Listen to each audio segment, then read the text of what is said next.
शांताकारं भुजगशयनं पद्मनाभं सुरेशं विश्वाधारं गगनसदृशं मेघवर्णं शुभांगं लक्ष्मीकान्तं कमलनयनं योगिभिर्ध्यानगम्यं वंदे विष्णुं भवभयहरं सर्वलोकैकनाथं सर्वलोकैकनाथं। वसुदेवसुतं देवं कंसचाणूरमर्दनं देवकी परमानंदम कृष्णं वंदे जगद्गुरुं कृष्णं वंदे जगद्गुरुं। कृष्णाय वासुदेवाय हरे परमात्मने प्रणत क्लेश नाशाय गोविंदाय नमो नमः गोविंदाय नमो नमः। आज हम सभी भगवद गीता के इस प्रातःकालीन सत्र में सभी लोग उपस्थित हैं और हम सभी गीता ज्ञान के जिज्ञासु भगवद गीता ज्ञान के श्रवण के लिए नित्य यहाँ उपस्थित होते हैं और हमारी जो उपस्थिति होती है उसका अंकन, उसका लिखा जाना श्री भगवान की व्यवस्था में नित्य होता है। ये एक स्वचालित प्रक्रिया है। श्री भगवान के कार्य के हेतु से हम सभी एकत्र होते हैं। हम श्री भगवान के कार्य को कितना अधिक कर सकते हैं, प्राण कर सकते हैं, जितने हमारे अंदर सामर्थ्य है और जितनी शक्ति है, उस समग्र शक्ति से हम श्री भगवान की वाणी के प्रचार प्रसार के लिए नित्य लगे रहते हैं। जो सामर्थ्य श्री भगवान के द्वारा हम लोगों को प्रदान की गई है, उस सामर्थ्य का जो सदुपयोग है वो इतना ही है कि हम श्री भगवान के काम आ जाएं। श्री भगवान तो हमारे कार्य नित्य करते हैं, हमारे लिए वो समर्पित रहते हैं और इसलिए हमारा भी दायित्व तो बनता है कि हम श्री भगवान के कार्य के प्रति समर्पित हो जाएं। जितना समर्पित हो जाएंगे तो उतना ही हमारे जीवन में आनंद होगा और श्री भगवान हमारे उतने ही सन्निकट होंगे, हमारे पास होंगे, हमारी उनकी सानिध्यता बढ़ जाएगी। तो श्री भगवान के कार्य के निमित्त, भगवद गीता ज्ञान के प्रचार प्रसार के निमित्त हम सब लोग यहाँ उपस्थित हैं। श्री भगवान भी उपस्थित हैं। हम उनको प्रणाम करके आज के सत्र का शुभारंभ करते हैं। कल के सत्र में हम सभी ने अध्याय संख्या 18 मोह संन्यास योग की श्लोक संख्या 11 की व्याख्या का समापन किया था और इस श्लोक में और इससे पूर्ववर्ती श्लोक में श्री भगवान ने त्यागी मनुष्य के विशेष लक्षणों का वर्णन किया और कहा कि जो कर्मफल का त्यागी है, जिसने कर्म के परिणाम के संबंध में विचार करना छोड़ दिया है, तो विचार न करने के कारण ही मनुष्य की सद्गति हो जाती है। चूँकि उसके पास संचित कर्म अवशेष नहीं रहते, इसलिए वह निश्चित रूप से मुक्ति को प्राप्त होता है। ऐसा श्री भगवान का इन दोनों श्लोकों से अभिप्राय है। हम सभी को भी कर्मफल यानी कर्म के परिणाम के संबंध में विचार का परित्याग करना चाहिए। विचार के परित्याग से ही हमारा जो संचित कर्म है वह समाप्त हो जाता है। और जैसे ही संचित कर्म समाप्त होता है वैसे ही हमारी मुक्ति हो जाती है। तो अब श्लोक संख्या 12 की ओर हम लोग बढ़ रहे हैं। श्री भगवान ने इस श्लोक को विशेष रूप से कहा है और कर्म के परिणाम के ओर संकेत किया है और ये भी कहा है कि जो त्यागी मनुष्य है उसके जो कर्मों का परिणाम है वो कभी नहीं होता, वो मुक्त हो जाता है। मृत्यु के पश्चात उसकी मुक्ति हो जाती है। ये विषय बड़ा प्रकरण अच्छा है। अध्याय श्लोक संख्या 12। श्री भगवान ने कहा, अनिष्ट मिष्टम मिश्रम च त्रिविधम कर्मणा फलम भवत् त्यागिनाम प्रेत्य न तु सन्यासिनाम क्वचित। हे अर्जुन, कर्म के परिणाम का परित्याग करने वाले मनुष्यों के कर्मों का शुभ, अशुभ और मिश्रित इस प्रकार 3 विधियों का परिणाम मृत्यु के उपरांत होता है, परंतु जिसने कर्म के परिणाम के संबंध में विचार करना समाप्त कर दिया है, उसके कर्मों का परिणाम कभी नहीं होता, क्वचित ना, कभी नहीं होता।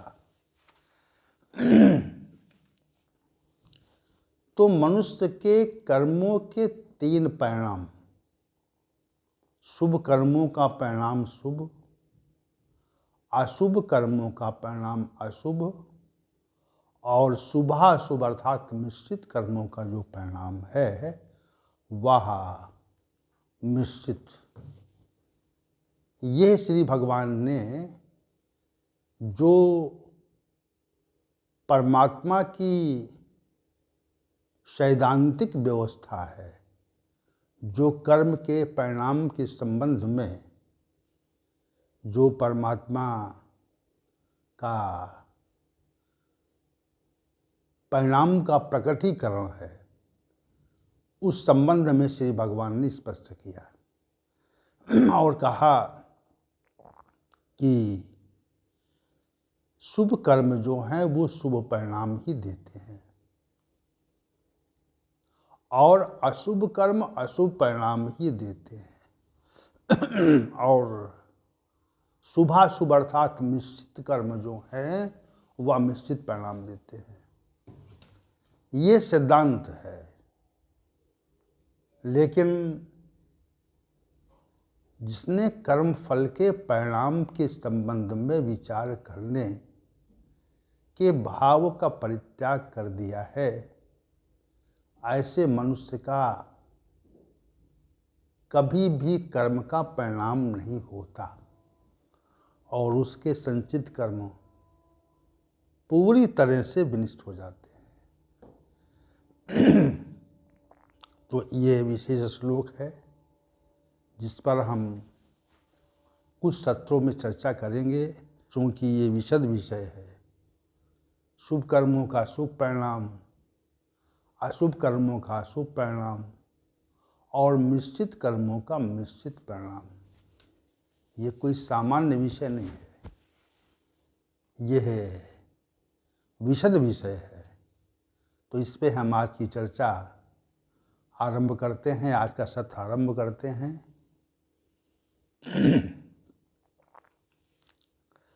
परमात्मा ने हम सभी मनुष्यों को उत्पन्न किया और उत्पन्न करने के उपरांत मनुष्य को कर्म करने की स्वतंत्रता प्रदान की कि मनुष्य प्रत्येक कर्म के लिए स्वतंत्र है, चाहे वो हो शुभ कर्म करे यानी अच्छा कर्म करे, चाहे वो अशुभ कर्म अर्थात दुखद कर्म करे, जो शुभ नहीं है खराब कर्म करे, और चाहे अच्छा और बुरा, शुभ और अशुभ दोनों प्रकार के कर्म, मिश्रित कर्म करे। तो परमात्मा ने मनुष्य को कर्म की स्वतंत्रता प्रदान की, ये विशेष बात है। कर्म की स्वतंत्रता न होती अगर, तो मनुष्य अपने जीवन में नाना प्रकार के कर्म नहीं कर पाता और वह सीमित हो जाता। इसलिए परमात्मा ने बहुत सोच विचार करके मनुष्य को कर्मों के संपादन की विशेष स्वतंत्रता दी और ये कहा कि जैसा भी आपके मन में आए, आप जो भी करना चाहें वैसा आप कर सकते हैं, इसमें हमारा कोई हस्तक्षेप नहीं है। मनुष्य से ये कहा कि आप अपने विवेक से, अपनी बुद्धि के आधार पर, अपने मन में उठ रहे विचारों के आधार पर आप जो भी कर्म करना चाहें उसके लिए आप स्वतंत्र हैं। ये स्वतंत्रता प्रदान कर दी और प्रदान करने के पश्चात मनुष्य मात्र को नाना प्रकार के कर्मों की सज्ञानता भी दी। जैसे हमारे सामने सज्ञानता ही नहीं हो क्या कर्म करना है हमको, ऐसा नहीं है। ये समग्र जगत या समग्र ब्रह्मांड उसने बनाया और बनाने के उपरांत तो मनुष्य को असंख्य कर्मों का अधिकारी बना दिया कि ब्रह्मांड में पृथ्वी भी है, जल भी है, वायु भी है, अग्नि भी है, आकाश भी है, सब कुछ दे दिया। और ये मनुष्य से ये कहा कि संसार में मेरे द्वारा जो पंच महाभूतों का निर्माण हुआ है उनके सहयोग से आप नाना प्रकार के कर्म कर सकते हैं। दूसरा उसने कार्य ये किया कि मनुष्य को मन बुद्धि दो तत्व और प्रदान किए, जिसके कारण मनुष्य अनेक विषयों के संबंध में विचार कर सकता है। मन मनुष्य को जो दो तत्व दिए कि मन से वो असंख्य विषयों के विषय में विचार कर ले, और उसके उपरांत उन्होंने बुद्धि भी दी कि उससे आप जो आपने जिन कर्मों का विचार किया है तो उन कर्मों का विनिश्चय भी तो आप कर लें कि हमको ये कर्म करना है अथवा नहीं करना है। इस संबंध में जो विचारों के निर्धारण की शक्ति है वह भी बुद्धि के स्वरूप में परमात्मा ने मनुष्य को प्रदान कर दी। अब देखिए, दो बातें यहाँ प्रकट हो गई। एक बात तो ये प्रकट हो गई कि नाना प्रकार के पदार्थ परमात्मा ने इस पृथ्वी लोक पर प्रकट किए, और उसके उपरांत उसने मनुष्य को मन बुद्धि नामक दो शक्तियाँ प्रदान की, जिनसे मन में असंख्य परमों के विचार के संबंध में विचार चलता है, और बुद्धि उन असंख्य कर्मों के विचारों का विनिश्चय करती है। तो जो भी मन में विचार आया, उसका जो निश्चय होना है वह वास्तविक रूप से बुद्धि के द्वारा होना है, और फिर बुद्धि वैसे ही कर्मों का संपादन करने की ओर उद्यत हो जाती है। विशेष बात, तो कर्मों का के संपादन के लिए मनुष्य को स्वतंत्रता प्रदान की गई। उसका अभिप्राय क्या था? उसका अभिप्राय ये था कि मनुष्य ये न कहे कि हमको कर्मों के संपादन की स्वतंत्रता नहीं है। उसके मन में ये बात ना आए कि हम सीमित मात्रा में कर्म कर सकते हैं, या हमको कर्मों के संपादन में हमारे समक्ष बाधा उत्पन्न की गई है, हमको बाधित किया गया है। तो श्री भगवान ने ऐसा नहीं किया। उन्होंने कर्मों के संपादन की पूरी स्वतंत्रता मनुष्य को दी, लेकिन साथ ही ये कहा कि जो कुछ भी आप कर्म करेंगे उसको मैं लिखता जाऊंगा, उसको मैं अंकित करता जाऊंगा। जो भी कर्म करेंगे, चाहे वो मानसिक कर्म हो, चाहे वो वाचिक कर्म हो, और चाहे वह कर्मणा शरीर से कर्म हो। और इसके साथ में एक बात हम यहाँ पर विस्मृत कर गए थे कि मन बुद्धि नामक तत्व के साथ उसने मनुष्य को 5 ज्ञानेंद्रियां और 5 कर्मेंद्रियां प्रदान कर दी, जिनको हम बाह्य करण कहते हैं। उन बाह्य कारणों से ही मनुष्य असंख्य प्रकार के नाना प्रकार के कर्मों का संपादन अपने जीवन पर्यंत करता रहता है। ये विशेष बात है। तो मन बुद्धि अंतःकरण दे दिया, आंतरिककरण दे दिए, और 5 ज्ञानेंद्रियां और 5 कर्मेंद्रियां जो दी, वो बाह्य कर्म प्रदान किए, जिससे मनुष्य कर्मों का संपादन कर सकता है। तो कर्मों के संपादन की पूरी व्यवस्था, समग्र व्यवस्था परमात्मा ने मनुष्य को प्रदान कर दी। कर्म का संपादन करें आप। प्रत्येक कर्म के संपादन के लिए पूरा स्वतंत्रता प्रदान कर दी। ये विशेष बात। दूसरी बात यह है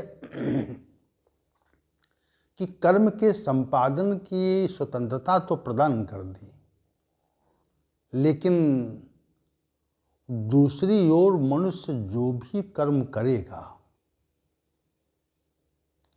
उसको परमात्मा की व्यवस्था में लिखा जाएगा, अंकित किया जाएगा। ये विशाल व्यवस्था, ये जो कल्पना से परे व्यवस्था जो है, जहाँ तक हमारी कल्पना शक्ति कार्य नहीं कर सकती, वहाँ तक परमात्मा ने ऐसी व्यवस्था की कि असंख्य मनुष्यों के असंख्य कर्मों का जो लेखा जोखा है, जो अंकन है, वह भी परमात्मा की व्यवस्था में नित्य चला करता है। परमात्मा हमारे समग्र कर्मों को लिखता है, जानता है और उनका संकलन हुआ करता है। हमारे असंख्य जन्म हैं और असंख्य जन्मों के संदर्भ का जितना भी लेखा जोखा है, जितना लेखा जोखा है, वो परमात्मा की व्यवस्था में नित्य होता है।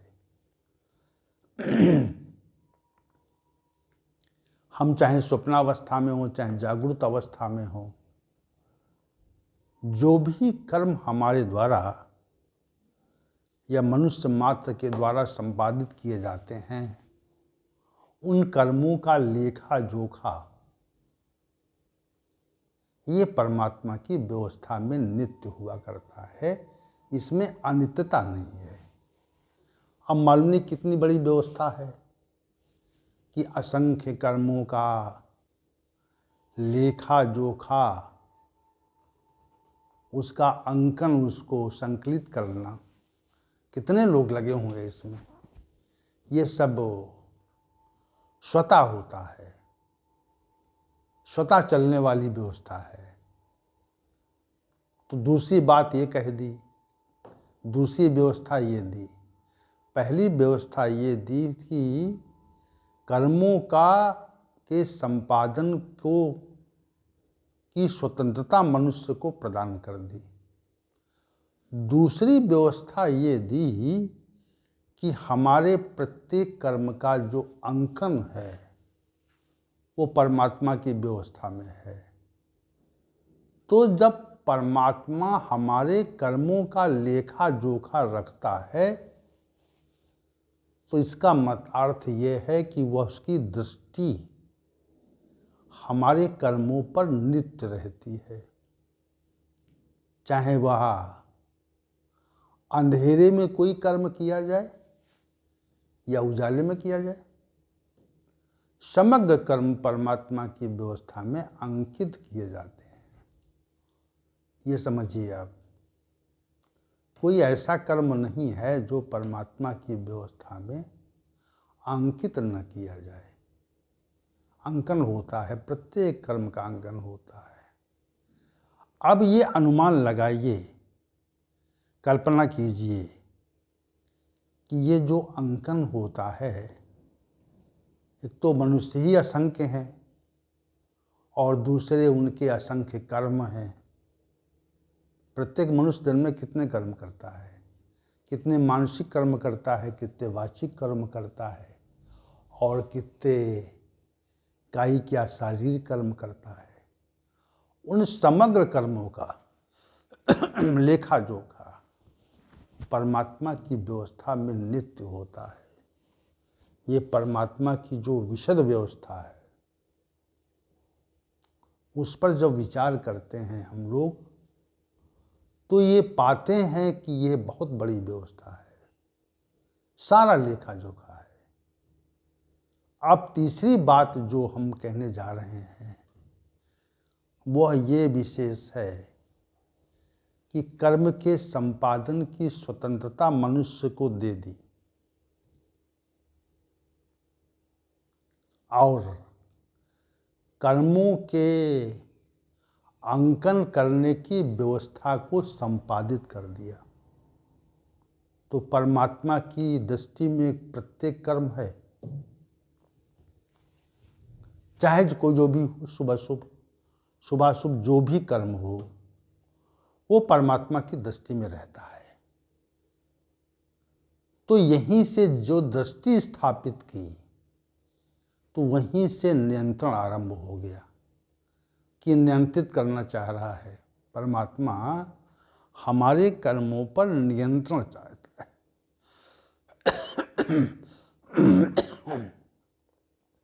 ये बात स्पष्ट हो गई। अगर वो नियंत्रण नहीं चाहता तो कर्मों का अंकन क्यों करता? उसकी जो भावना है, उसका जो विचार है, मनुष्य के कर्मों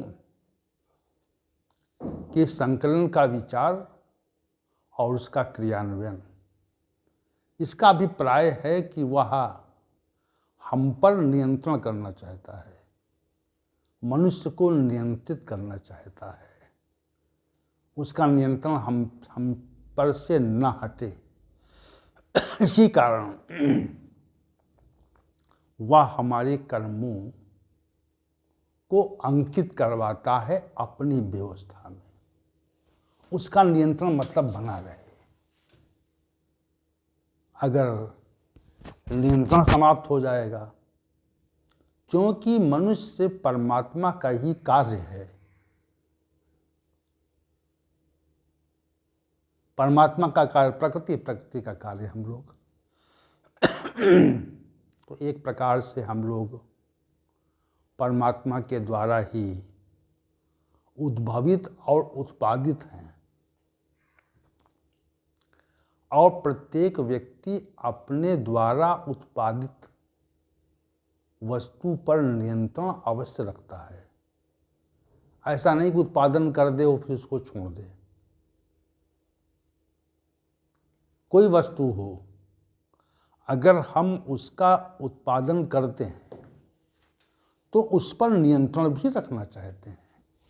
ऐसा नहीं कि उत्पादन कर दें और छोड़ दें कि भाई कोई और नियंत्रण रख ले। ऐसी मनुष्य की प्रवृत्ति नहीं है। इसी प्रवृत्ति को दृष्टिगत रख करके परमात्मा भी कार्य करता है। परमात्मा भी हमको नियंत्रित करना चाहता है, क्योंकि हम उसके उत्पादक हैं। हमारे द्वारा, उसके द्वारा हमको प्रकट किया गया है, उत्पादित किया गया है। प्रत्येक मनुष्य अपने उत्पादन वस्तु पर नियंत्रण रखता है, क्योंकि उत्पादन में श्रम लगता है। श्रम के कारण नियंत्रण रहता है। अगर हम श्रम करें और जो भी उत्पादन हो उस पे से हमारा नियंत्रण समाप्त हो जाए, तो हम नियंत्रण प्राप्त करने के लिए अधिकारों की व्याख्या करते हैं कि हमारा अधिकार है भाई, हमने ये वस्तु बनाई है इसलिए हमारा अधिकार है। जैसे हम आवास बनाएं रहने के लिए, तो हम उस आवास पे नियंत्रण चाहते हैं ना, उसमें स्वामित्व चाहते हैं। ये सिद्धांत है, ये भावना है। मनुष्य की जैसी ये भावना है, उसी प्रकार परमात्मा की भावना है कि वो नियंत्रण चाहता है, नियंत्रण चाहता है और नियंत्रित करता है। ऐसा नहीं कि नियंत्रण न करे। नियंत्रण करता है। क्यों करता है? क्योंकि हम उसका उत्पादन है। प्रत्येक व्यक्ति अपने उत्पादन को नियंत्रित करता है। तो नियंत्रित करने के उद्देश्य से उसने हमारे कर्मों के अंकन की व्यवस्था को एक बृहद रूप दे दिया, और अपनी व्यवस्था में हमारे द्वारा कर्मों के संपादित विषयों का अंकित कराना आरंभ कर दिया, उनको संकलित करना आरंभ कर दिया। अगर वो हमारे द्वारा किए गए कर्मों का संकलन न करवाता तो हमको शुभ कर्मों का परिणाम प्राप्त नहीं हो पाता, अशुभ कर्मों का नहीं फल भुगतना पड़ता, शुभाशुभ कर्म से दुख प्राप्त नहीं होता, ऐसा हो ही नहीं पाता। इसलिए उसने ऐसा किया कि हमको नियंत्रित करने के लिए, हमको व्यवस्थित करने के लिए उस परमात्मा ने हमारे कर्मों का अंकन आरंभ किया। तो ये दूसरी व्यवस्था हो गई। एक तो हमको कर्म स्वतंत्रता प्रदान की, और दूसरा नियंत्रण का भाव उसका हो गया। इसलिए हमारे द्वारा संपादित प्रतिपादित समस्त कर्मों के अंकन की व्यवस्था स्थापित की। ये दूसरी बात है। ये जो प्रकटीकरण हमने किया है, ये दूसरा विषय है कि ये दूसरा काम उसने किया, जैसा कि हम सभी लोग भी करते हैं। हम सभी लोग अपने उत्पादन को नियंत्रित करना चाहते हैं। वैसे परमात्मा ने भी किया, उसकी भी इच्छा थी कि हम मनुष्य को बनाएं और अपने अनुसार उसको नियंत्रित करें। उसका कोई दुर्भावना तो उसमें है नहीं। हम भी चाहते हैं कि हमारे पुत्र हो, उनको हम नियंत्रित करें। प्रत्येक मनुष्य अपने पुत्र पर नियंत्रण चाहता है, नहीं चाहता है? चाहता है और नियंत्रित करने का प्रयास करता है। और जब नियंत्रण के बाहर होता है तो उसको दंडित करने का प्रयास करता है। तो ये जो नियंत्रण की बात रही,